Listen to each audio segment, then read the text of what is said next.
আহারে 200 টাকা পানিতে গেল। চুরে কখনো চুরি করে বলে সে চুরি করছে? বেশি পাকনামি করলে না তোমাদেরকে পড়া থেকে বাদ দিয়ে দিব। Few moments. পড়তে পড়তে আর ভালো লাগতেছে না, চাপা চাপা ব্যথা করতেছে। 5 মিনিট পড়ালেখা হলো না, পুরো ব্যথা শুরু হয়ে গেছে। আমার কাছে তো লাগতেছে আমি 5 ঘন্টা পড়ে নিয়েছি। তোর কাছে লাগবে, পর পর ভালো করে পড়। ভালো একজন টিচার পেলে পড়ালেখায় মনোযোগ দিয়ে এমনিতেই বেড়ে গেল অনেক। তোর টিচারকে যদি কখনো পানি দিয়ে গুলিয়ে কাজ, তারপরে তোর পড়াশোনায় মনোযোগ আসবে না। পড়। ঠিক বলছেন কাকা। পড়ানোর সময় কাকা নয়, স্যার ডাকবে, স্যার। ঠিক আছে? স্যার বললে তো আপনাকে মানাবে না।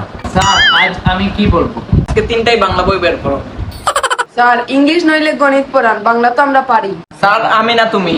স্যার, তুমি আমি যেটা পড়াবো সেটা চুপচাপ পড়ো। স্যার এইগুলা পড়লে না পড়াবে? তুই সব কিছুর মধ্যে বাড়াবাড়ি করস কেন? আমাদেরকে পড়াবে, কত টাকা নেবে? 500 টাকা। 500 টাকা? না না, 200 টাকা দিবে বলছেন। আহারে 200 টাকা পানিতে গেল। তার থেকে খুব ভালো তো এই টাকা দিয়ে খেলে রাত যদি তুলো, পড়া থেকে বাদাম হবে বেশি। তোমাদের সাথে স্যার যেগুলো করেছে সেগুলো আমাদের সাথেও করবে। বেয়াদব, আমি কখনো স্যারের হাতে বাদাম খাই নাই। চুরে কখনো চুরি করে বলে সে চুরি করছে?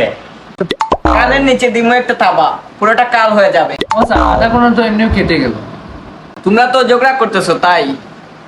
একটু পরে আসবে নাস্তা খেতে খেতে চলে যাবে 20 মিনিট। স্যার আমার একটু ইংলিশে সমস্যা আছে। কি সমস্যা? আমি একটু টেন্স কম বুঝি। টেন্সের মতো সুজা কি কিছু আছে? আস্তে আস্তে সব বুঝিয়ে দিব। কাকারে 100 টাকা বেতন, বেতন দিলে বেশি হয়ে যায়। বেশি পাকনামি করলে না তোমাদেরকে পড়া থেকে বাদ দিয়ে দিব। উফ, তাহলে তো বেঁচে গেলাম। বাদ দেবেন না স্যার, আপনি এই টাকা দিয়ে এমবি কিনতে পারবেন।